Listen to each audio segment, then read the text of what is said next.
เจ้าให้เพิ่นอะไรก่อนให้เพิ่นใส่แขนใส่คันดีกว่าคันขาดีกว่าเราใส่ตัวนั้นได้ใส่เจ็ดตัวนั้นก็ได้นี่ใส่ตัวโตกับแบบอย่าเลยดึงขึ้นเพื่อเป็นสิริมงคลเขาจะเป็นคนใส่เสียงมันดังแนวใดแม่นพวกทานบุกใจหอมผลแห่งเรียนใดใจประสงค์ยังนอกจึงบวชมาถึงทีหรือว่ามีแนวอยากได้อันใดให้บอกแม่พ่อให้กูเข้าออกกระบวนเบื้องบวนมาเอาบาดีไฟสายสิต่อไปซ้ายกันไปตู้ตอบเลยไปสายเลยบัดนี้เป็นบาซิกบาสาหาบานดื้อว่าเพื่อนนั่งมีเขาปกเขาสาวของงามเนาะแม่นบ่งามบ่เป็นงามธรรมดาได้เป็นว่างามยิ่งงามหยาดย่อยเสมอผ่านพันสวีงามพันไกลให้ได้เป็นผู้หักเมียแม่งผัวหักเมียแพงอยู่ยืนถึงเขาอายุวันโนสุขังพลังขัดข้าวมีหน่อยขอหามีหลายขอสางบ่ให้เคิกให้ห่างขอก้อนความดีขอให้เป็นผู้หักเมียนี้นั่งกันสืบสานอายุวันโนสุขังพลังขอวัดโจเป็นว่าใส่เบิ้นเอาแต่การตัวนั้นเลยครับอย่าให้มากขอให้เป็นอาวหาบิวหามงคลหมันแกนขอให้แม่นผัวเดียวเมียเดียวอายุวันโนสุขังพลังขอมาดิโยมคันเงินคันข้ามไปเจ้าบ่าวไปเจ้าบ่าวโยมคันข้ามหลอกกันเงินจะกลับเรื่องนี้เด้อหาบิวหามงคลหมันแกนขอให้แม่นผัวเดียวเมียเดียวอายุวันโนสุขังพลังขอบานีครับบานีให้แม่ครับเอาอันนั้นพ่อแม่เป็นผู้ตาครับเอาผ่านั่นผ่าเบียนเอาผ่าเบียนครับเอาบ้างใส่ผ้าเบียงเย้จังสั้นว่ะ2 1ให้เด้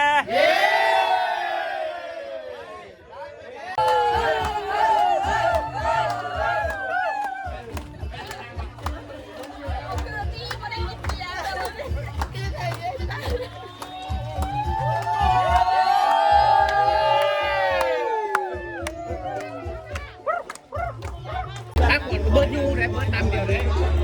จะมีคนรู้ค่อยไหมยิ้มตัวละเบิ้งก้อน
ตุน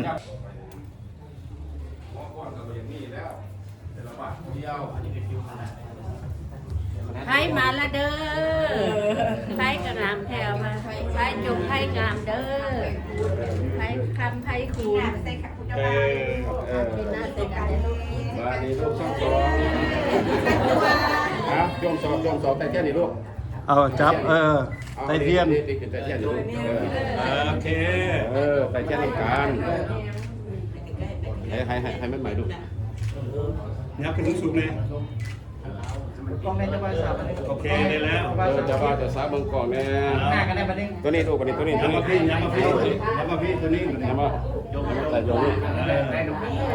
เทียนหนึ่งนี่ ยัง ไปอีกยับไปอีกพี่แดง เอาพี่ลูก เอาให้ คือว่า ไปก็สิเป็น ข้าวสมปองคงสวัสดิ์และนางนี่พระพรสุขีอยู่ในสถานที่พระอังยังมีแต่ขอขาดเกินสาภะคะวะโตอะระหะโตสัมมาสัมพุทธัสสะนะโมตัสสะภะคะวะโตอะระหะโตสัมมาสัมพุทธัสสะนะสุขัยไสยายามคนมาหันห่าวเห็นเท้าปากข้านในวันสมซื่นแห่บังมาไงดวงทำก้าวไว้ที่นางให้สมควรบ่ระบวนแผ่นแป้งไว้เป็นให้เป็นผู้ร้องว่าน้ำลูกแก้วผู้ทางขวัญเจ้าผู้เป็นผัวหัวมาเยอะควรมาเยอะจะมาใส่ส้มควันทุกแก้วบ้านหมดแล้วตัดดอกคุ้มบ้านจุกีแม่นดอกทักเขาทัดดอกเขาความตาเกสางามตั้งไรปิดติดการสร้างตามตาก้าวไว้กินทาไทยถวายพรเป็นคำสอนสร้างโลกโตขันแก้วอภาควรงามคือรังสาวสาวให้เจ้ามาสาเกตเก่าทัดดอกบัวลาพันให้เจ้ามาท่าจันแม่เจ้าแต่งไว้ให้เจ้ามาทัดดอกไม้ความเจดสวยด้วยหน่วยบ่ยาวปลาสงใสซองฝูงบ่าวพี่น้องบ้านไตคอยหามือมงคลของเจ้านางแก้วหมอกาวแล้วสามเติมเต้าไอคอนเป็นคำสอนพระอินทร์สังโลกเจ้าหากมีโศกแปวให้เจ้าคอยเพียงเอาหัวมาเยอะควันงาเอ้ยมาเยอะว่าให้เจ้ามาสวมินีนำนางเถิงยามคำให้เจ้าเข่าบอนนอนหัวเฮียงหมอนให้เจ้าฮักคอให้เจ้าเป็นเคยให้เจ้าทำใจกว้างอยากก้าวอ้างสาบสิ่งอันใดได้ไก่ให้เจ้าว่าโซ่ได้กล้วยให้เจ้าว่าฮือเจ้าอย่าดื้อเตะเตียวซุยซ้ายเป้าหน้าเจ้าโคตรอย่าปากโคตรข้างานให้มีใจเลื่อมใสต่อนางนุ่งข้านแกนไทยเจ้าเป็นลูกสะใภ้ให้เจ้าหักแม่ผัวอย่าได้เว้าตัวหัวขวัญตัวสิ่งสู่เจ้าผู้นักปราชญ์ฟังคำเถิงเลื่อนดำเจ้าจะได้เที่ยวดินยามคำเฮือนดังตามนั่นแม่นเฮือนอาสายข้าสูงหลังใหญ่กอดทอดใส่ปานอ้อมดังกบนั่นแม่นเฮือนพอให้เจ้าได้อยู่สร้างเงินยิงเที่ยราคาได้จินซีให้เจ้าลองเฮือนอาได้จินปลาให้เจ้าลองเฮือนยามเพิ่นนี่เป็นมาบ่ให้กูเป็นพ่อเป็นแม่มันโจมแกนลูกแกนเต่าบ่ต้องโจมเขาหาอีกเขามีเขาสร้างไว้อีกเขาบาดเรียนพ่อแม่เขาได้สวยบ่ต้องเสียก่อนลูกคิดตั้งใจเด้อสาธุมื้อนี้แม่นมือสันมัดสอบมือปรากฏยามดีเพิ่นปลูกไม้ให้เป็นดงเพิ่นปงสงให้เป็นดาวก็ว่ามื้อนี้วันนี้เพิ่นปลูกเพิ่นบ่งเครือเจ้าให้เข้าใจดีให้เป็นพวกเกี่ยวเมียทิพย์ว่ามาเยอะขวัญเอ้ย ให้เจ้ามาฝันกันเป็นเรื่องเสือเครือให้เจ้ามาเฟือกันเป็นดังเสือสร้างอย่าได้มั่งซักย่ามให้เจ้าเป็นผู้หังเมียมีเป็นเศรษฐีมีมังได้นั่งกินนั่งท่านเลี้ยงลูกยิ่งให้เจ้าได้เลี้ยงได้เลี้ยงลูกไส้ให้เจ้าได้เลี้ยงง่ายให้เจ้าได้ทางกายแต่แก้วแต่แหวนอายุวันโนสุขขังพาดังทอนสาธุ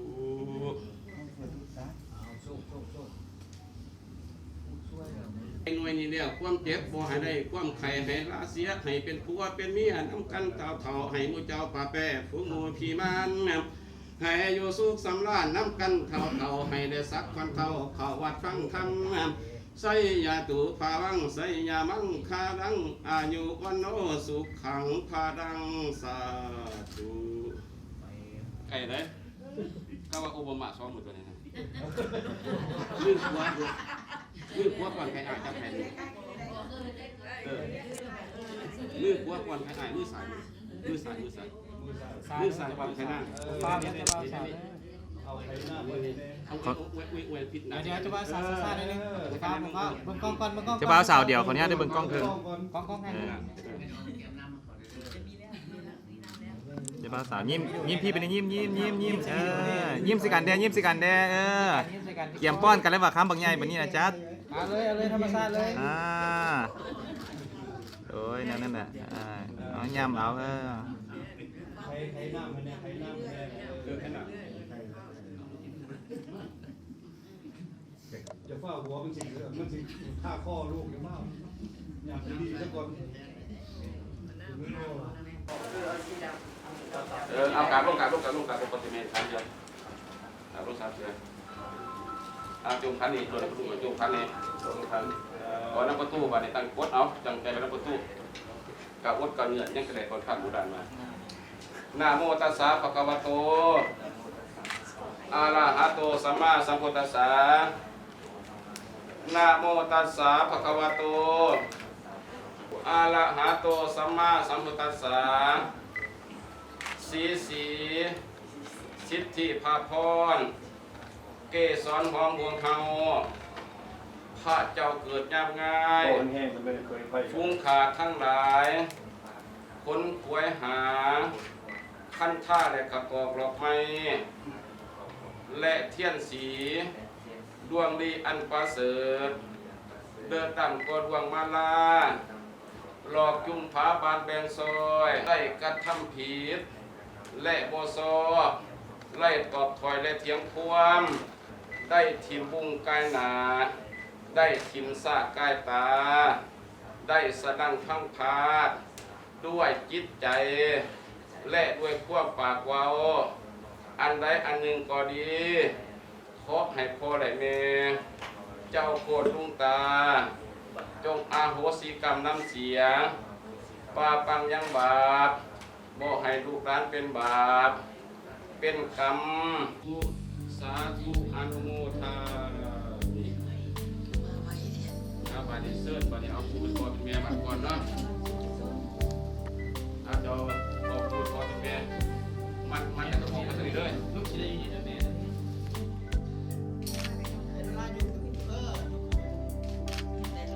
ยิ้มสิกันเด้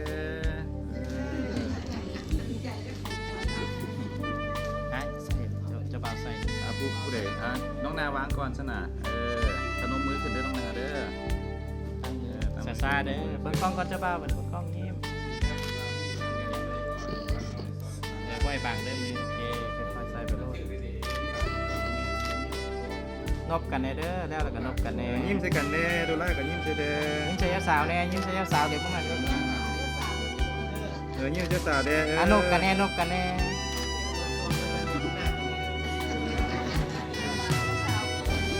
ดูแลบ่พนมมือก็ได้บ่เป็นหยัง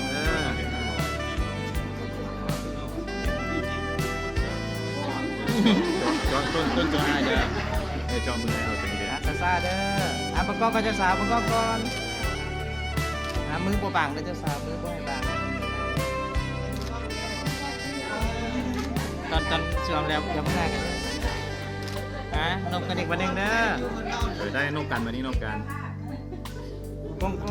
หัวลงให้กันแน่ว่าวิดีโอเสียวน้ำดินบเด้อ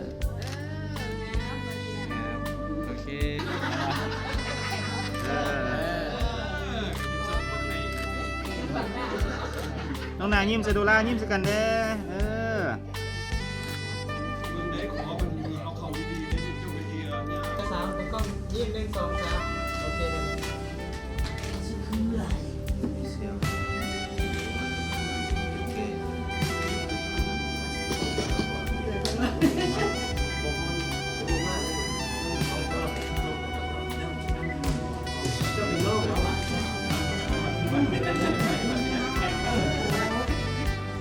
เหลือจะได้ไหมเหลือสมัยเอาอันนั้นอ๋อเจ้า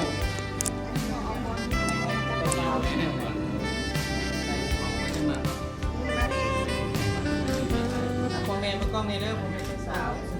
แม่เดี๋ย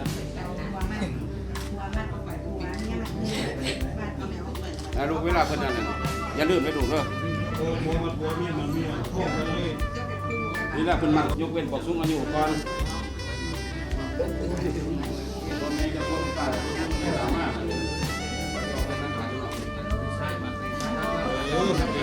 หัวสามเมียสามหัวพัฒนาเมียก้าวหน้า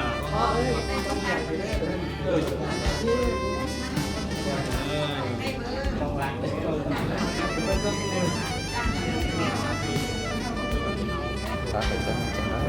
ได้ตัวนี้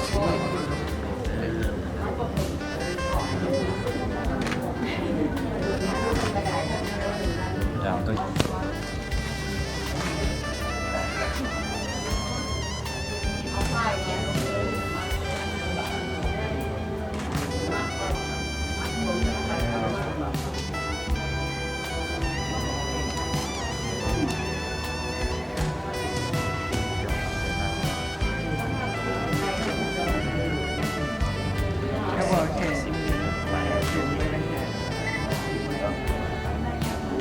สบายแล้ว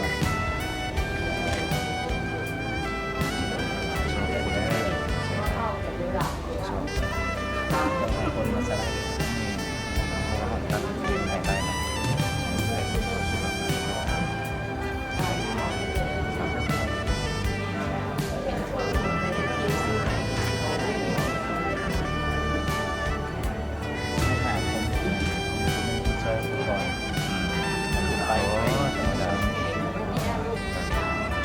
ตัด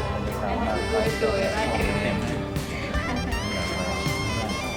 คัดคนพูดคนนี้นี่มา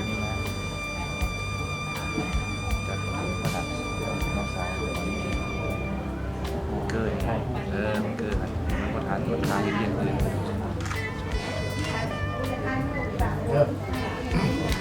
มาสิมาเขียนกันสาวที่เที่ยวเป็นสไลด์เลย ห้องหมวดได้ไอ้เจ้าเด็กก็จะบ่มัดนะจะได้ไอ้เจ้ามันนะเขาบ่มามัดนะห้องตอนนี้ไอ้พี่แบบนี้มันบ่มัดโอ้ไอ้พี่นะบอกไอ้พี่เราต้องตั้งแต่ในโลกอันนั้นก็ตาไอ้เบ้อย่างเบิดนี่นะต้นเนี่ยมามัดแล้วว่ะไอ้ต้นมามัดในโลกเขาไปเป็นทีมในนังนาแบบนั้น นะวะ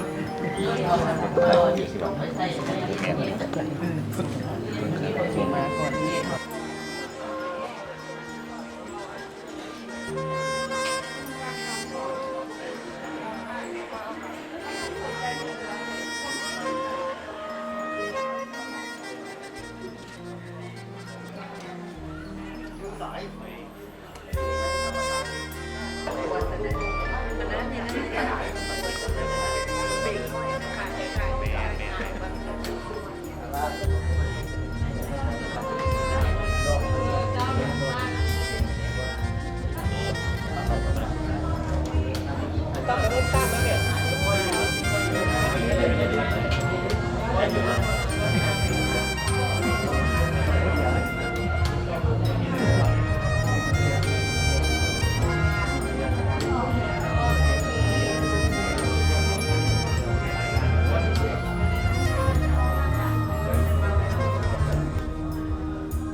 ขออนุญาตพ่อแม่ด้วยจะเบาสาวบนกล้องนะบนกล้องนะกล้องเริ่มแม่บนกล้องนะแม่ กล้องในแม่ จะสาว มาดึงได้1 2 3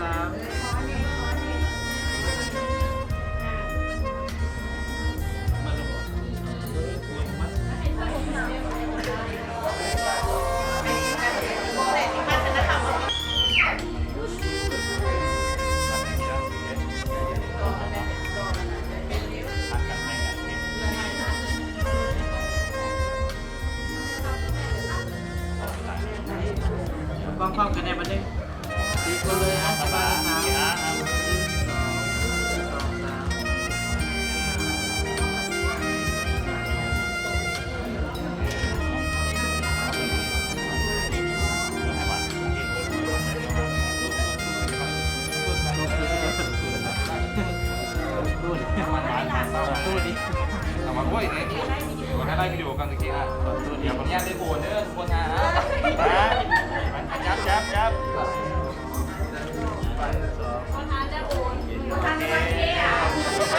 ขอบใจ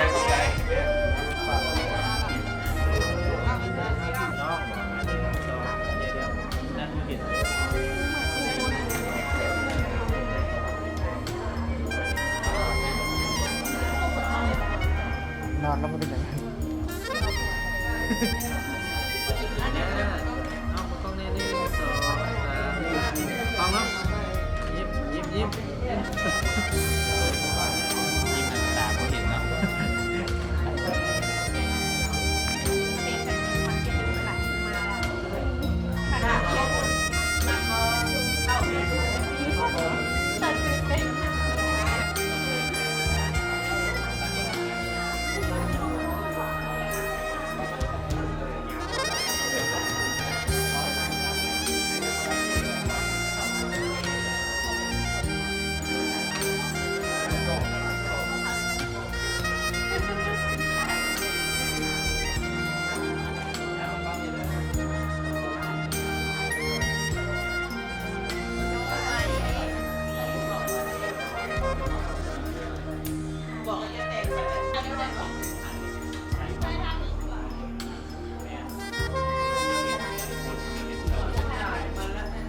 2 วันนึงได้2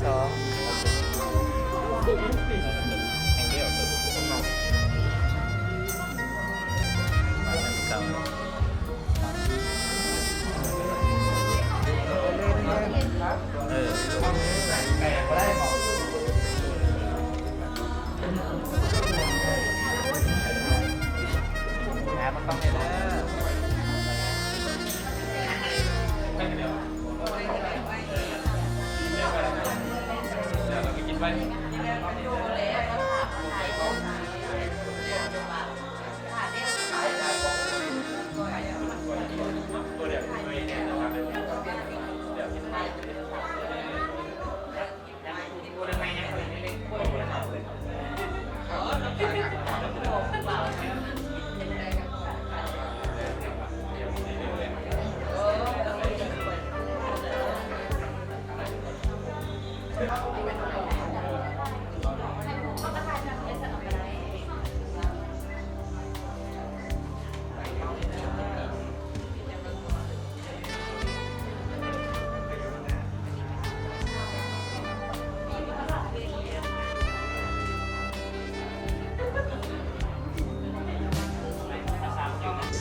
เจ้าบ่าวสาวยิ้มสกันที่บ้านนึงยิ้มกันที่บ้านนึง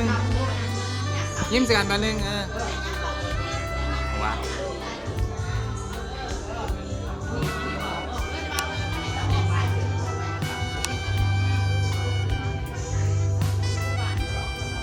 เจ้าบ่าวสาวยิ้มสกันแด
ไปอยู่เฮียนอยู่ซานไปอยู่หอไปอยู่ห้องเด้อมา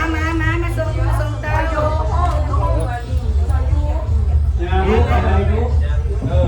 ไปอยู่งามๆก็เด้อไปอยู่บนเงินบนคำไปอยู่ขุมเงินขุมคำไปอยู่บนทางบนมีเด้อให้นอนรับฝัน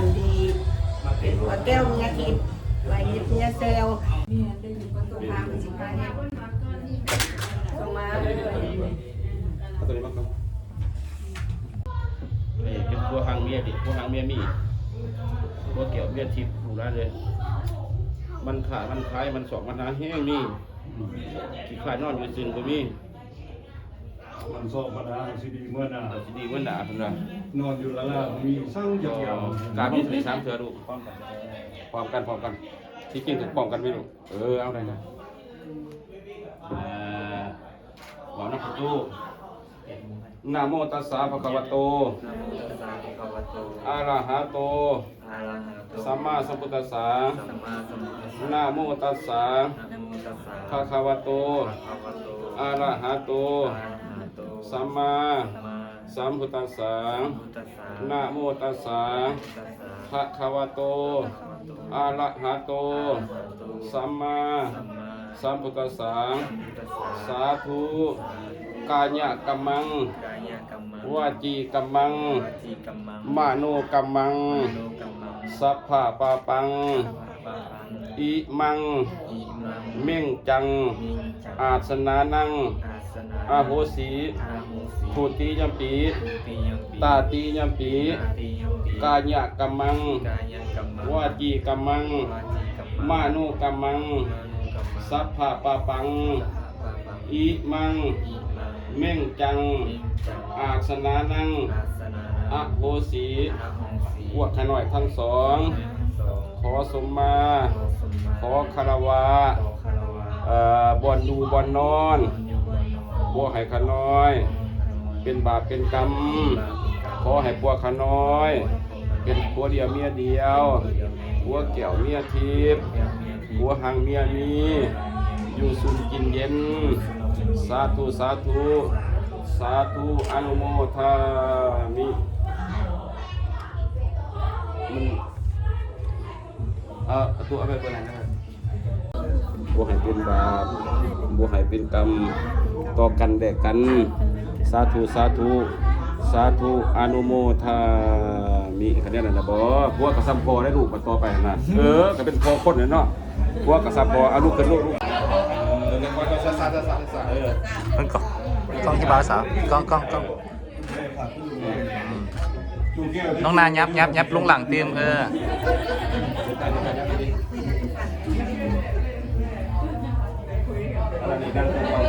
บัดนี้ห้องมีแต่ขนมปิดก็พอ แล้วปานนี้ผัว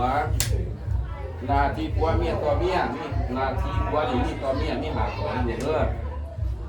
1ผัวต่อ1ผัวต่อนับถือแก้วสมิโกเมียมิง2อย่าลูมินเมียของตน3อย่าสารวัตรของกันวิสู้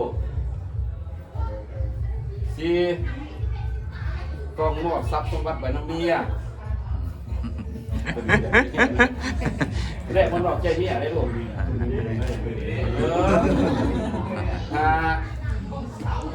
ไปหายล่ามาให้บอกกันเด้อลูกวานินาทีเนี่ยนี่ตัวควรน่ะเนี่ยนี่จะกลายเป็นเลยวันหวนลงกรรม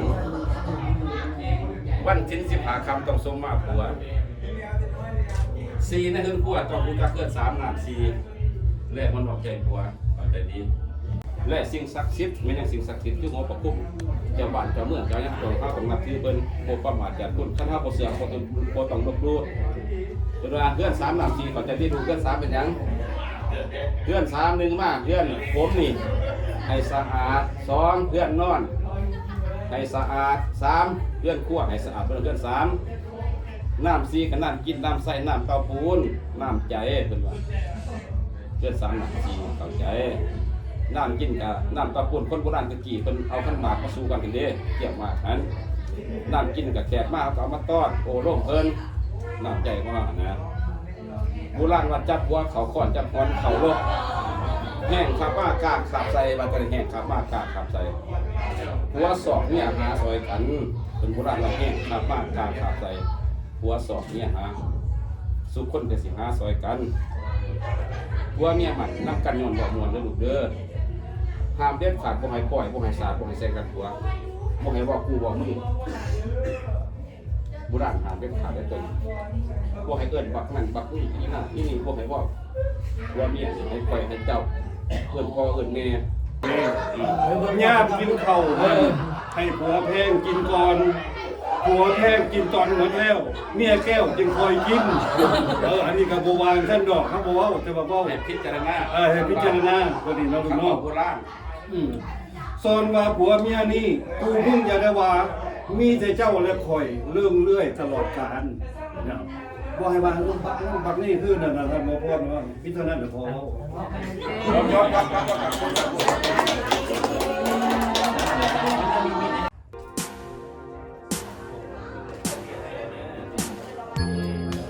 เปลี่ยนตัวอยู่เนอกสิครับ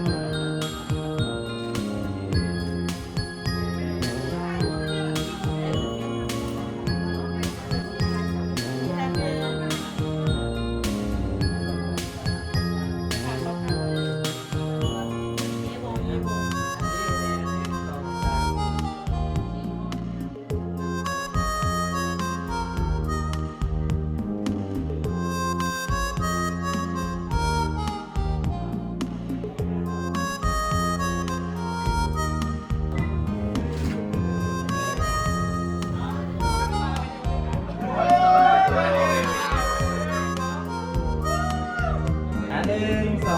3 1 2 3 1 2 3เจ้าจะมาหอมเจ้าจะมาหอมเจ้าโอเค1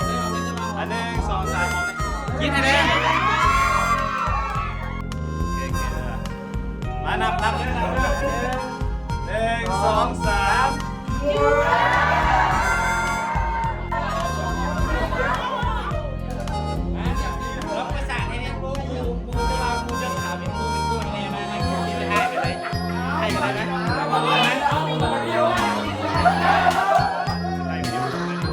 ต้องสักขนาดโอเค3 2ที่ให้1 2 3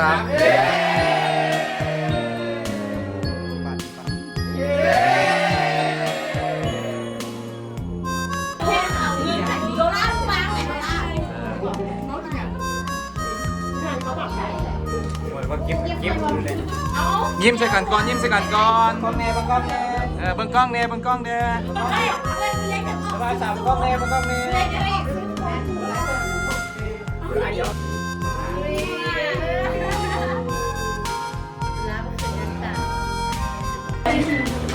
โอเคลูกโอเคโอเค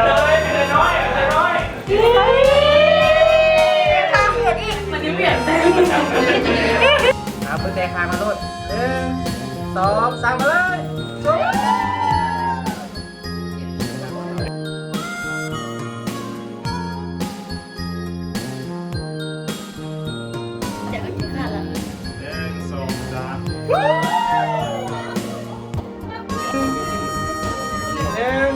1 ภาษาเก็บตัว1 2มาเลย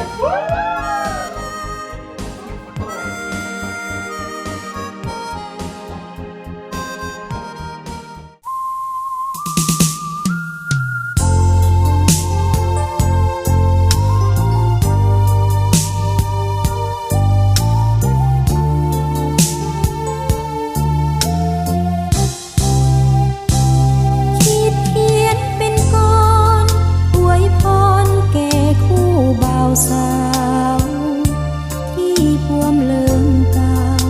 เข้าสู่ประตูวิวาห์เด็กคู่สมรส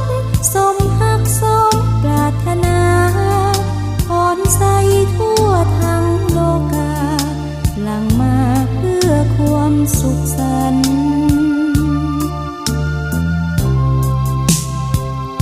ขอท่านทั้งสองของฮักคู่ฟ้าคู่ดินฮักอย่าสูญสิ้นดินจากบนสวรรค์สุขในเฮือนหอขอจงเป็นผัวแก้วเมียขวัญฮักจริงฮักเดียวผูกพันฮักกันตราบชั่วชีวิต ชื่อเสียงเคียงไกลก้องไปทั่วทุกแห่งหนญาติมิตรฝูงชนมา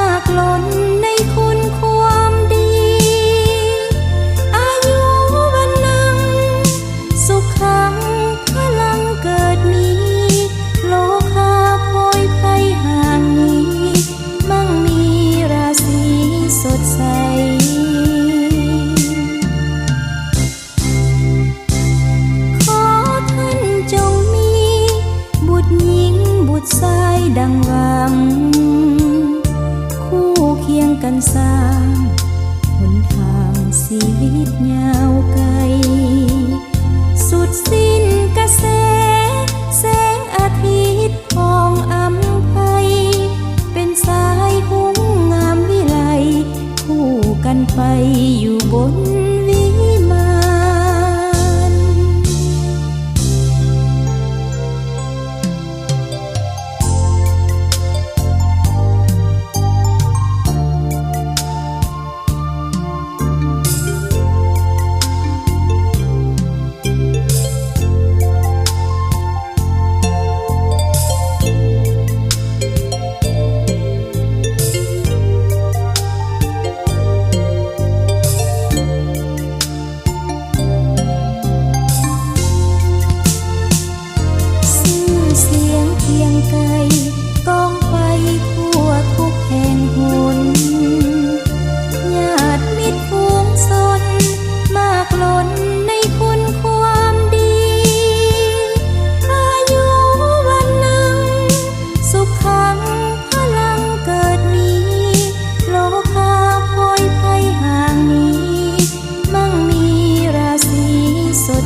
สายดังวังคู่เคียงกันสร้างหนทางชีวิตยาวไกลสุดสิ้นกระแสแสงอาทิตย์ทองอำไพเป็นสายหุ้งงามวิไลคู่กันไปอยู่บนวิมาน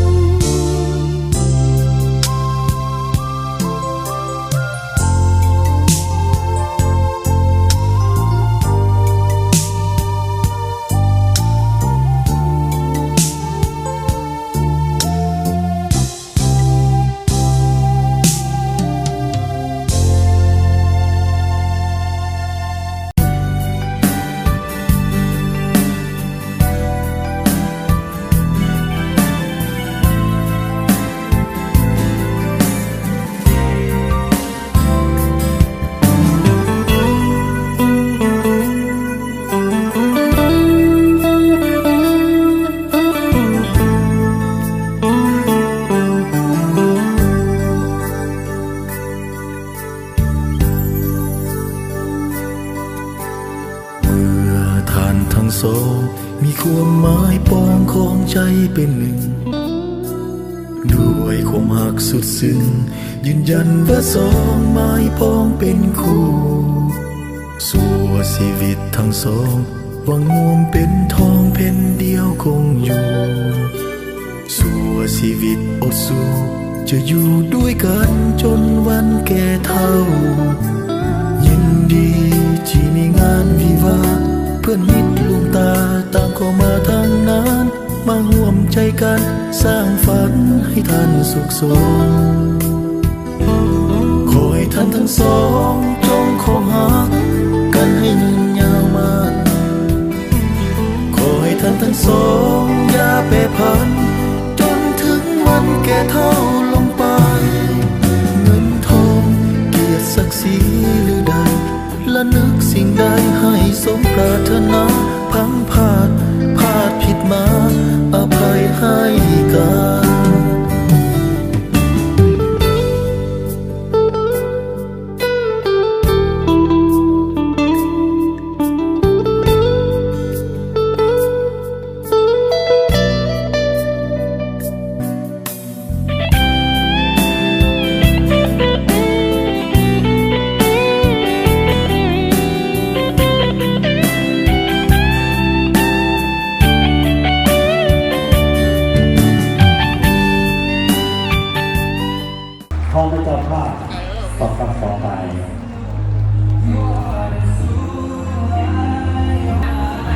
Thank you comedy. Georgia South, Hansol Fitness.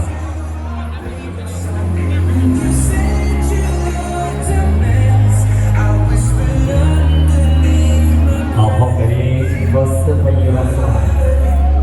My side อยู่ด้านขวาสังกัดสองฝ่ายคอยเส้นทางคำเพียงคำพันโนล่าคือในเกียรติให้กับพี่กับเพลง เพียรบรรดาทานบรรดาสหายแขกผู้มีเกียรติที่เคารพและนับถือข้าพเจ้าต่างหน้าให้เจ้าโคตรดวงตาทั้งสองกำสองฝ่ายขอแสดงความขอบใจมายังบรรดาทานแขกผู้มีเกียรติที่ได้เข้าร่วมงานวิวาหมงคลในวันนี้ระหว่างลูกหลานของข้าพเจ้าเท้าสมพงษ์พงศวัตรและนางนิพาพรสมศรีอิงตามกฎหมายแห่งงานและอิงตามความหักมักของทั้งสองคนเมื่อเช้านี้ทั้งเท่าแก่ลุงตาทั้งสองกำสองฝ่ายได้จัดพิธีบาสีสู่ขวัญให้แก่ลูกหลานของพวกข้าพเจ้าทั้งหมอพรก็ได้ว่าแนวได้จบแนวได้ดีก็ได้บอกสอนไปหมดแล้วดังนั้นข้าพเจ้าจะเบาตื่นบีส่วนว่าตาม22ข้อ14นั่นเพิ่นว่าส่วนว่าผัวเมียนี่กูมึงอย่าได้ว่าให้ว่าเจ้าและคอยเลื่องเลื่อยชั่วสิวันวาสเนอีกเทื่อหนึ่งข้าพเจ้าขอขอบใจนำพวกบรรดาทานที่ได้ร่วมในงานมื้อนี้หลังจากนี้แล้วขอเชิญประธานแขกผู้มีเกียรติร่วมรับประทานอาหารถ้าว่ามีอันใดหักอาจตกบกพร่องเจ้าภาพทั้งสองกำสองฝ่ายขอโทษขออภัยมาในโอกาสนี้ด้วยหลังจากนั้นแล้วก็เข้าร่วมมวลซืนเป็นเวลาอันสมควรจึงเลิกลากันในโอกาสสุดท้ายนี้ขอเชิญประธานแขกผู้มีเกียรติยกจอกดื่มอวยพรให้แก่ผู้สร้างครอบครัวใหม่ขอขอบใจเชิญ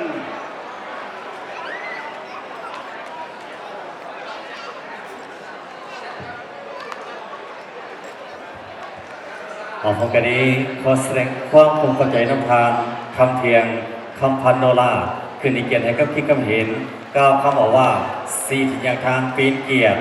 ให้กับเจ้าบ่าวเจ้าสาวพร้อมด้วยต่างหน้าให้กับเจ้าภาพสองกับสองไปพิธีบวชศิสุขวัญกระทรวงได้จัดขึ้นเป็นทีมพอยแล้วถึงตามที่2ข้อ14ถึงตามวิญญาณของเกียงถึงตามเหตุของประเพณีอดีงามของศาสนาเฮา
Hãy subscribe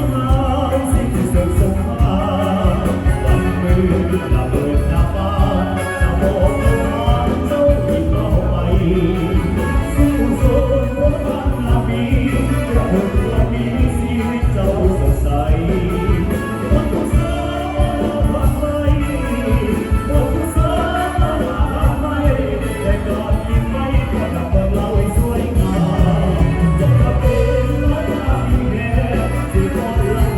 để không bỏ lỡ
นข่าวที่จะแต่งงานค้นหากันมาตั้งนานสาบานกันตั้งหลายทีจึงตัดสินใจแต่งกันไปตามประเพณีเขาขอไว้พรเต็มที่ดีกว่าอย่าได้ขอมีคำเป็นเวลาชีวิตรักการแต่งงานจงสุขสันต์ด้วยกันทั้งสองขอให้เดือนนี้เกิดสติให้แผ่นดินน้องโอ้ยเมื่อไหร่ก็ขอฝากให้เดือน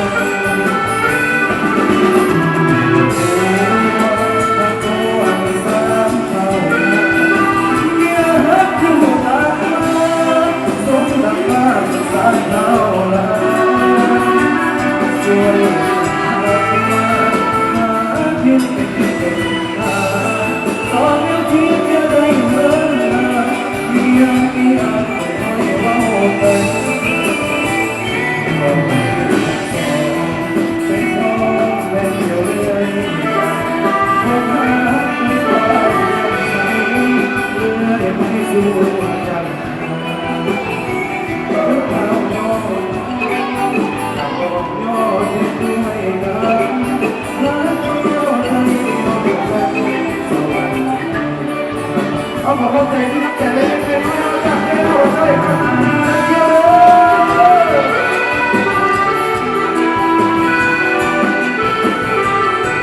ขอให้เจอขอให้เจอดูมันไปก็เก่าขอให้เจอ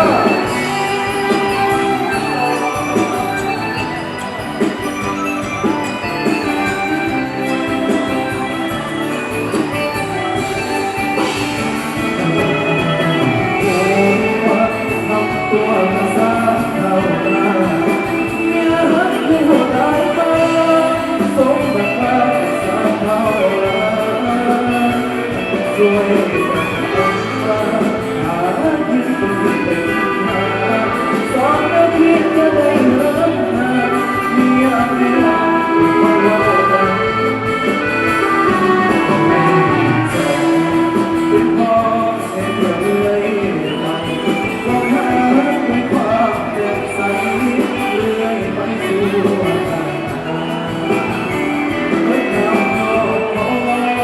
แต่บอกยอดเก็บด้วยกันหาเดียวใจเดียวกับวันสวรรค์ตาดีขอแต่งงาน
ครับ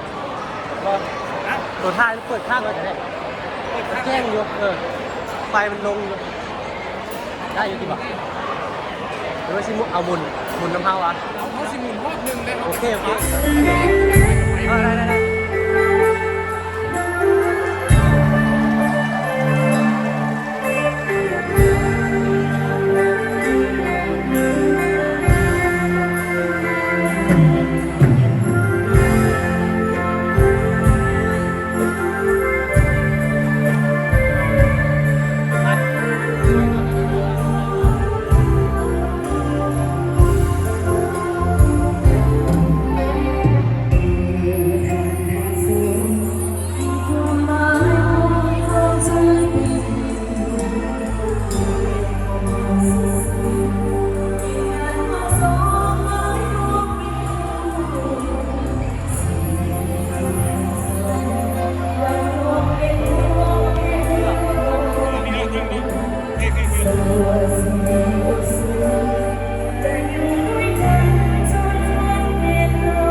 เอาอยู่ด้านหน้าเวทีต้องการคนละอยู่ด้านหน้าเวทีต้องการนะ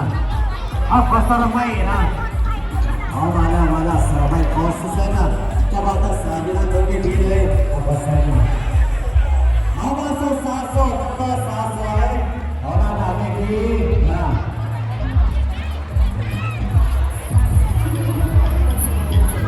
เอาขอเสียงมาสดเอาสุดยอดดูสาวๆก็ต้องเอาตอนนี้สาวไม่ยังไม่ยืดเขาจะมากับสาวแล้วพวกเรา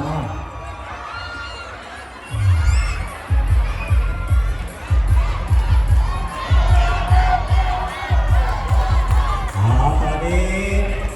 วีที่เราสุดทุกคืนไปด้วยนุ่มรอสาวสวยหน้าตาดีด้วยเขาทำงานในการสร้างของสีตรงนี้เดี๋ยวนี้มาเพลงความสมดีเป็นร้องเพลงความสมดีพิเศษเด็กเดียวสมัยแรกเวลา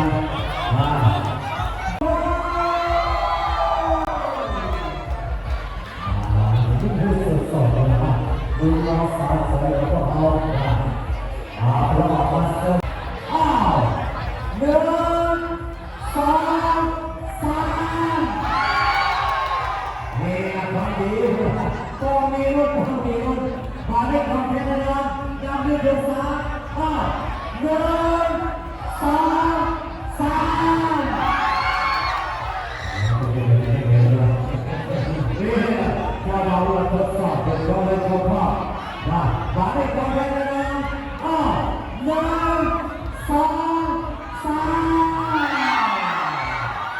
3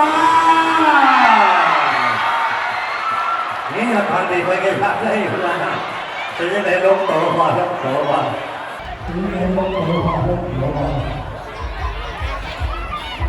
สวัสดีสุข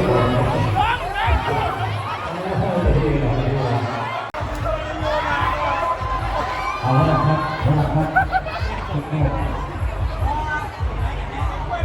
เขาได้ต่อมันเลยเขาได้ต่อมัน เอาบอกทุกโต้ไปกับตัว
Sorry.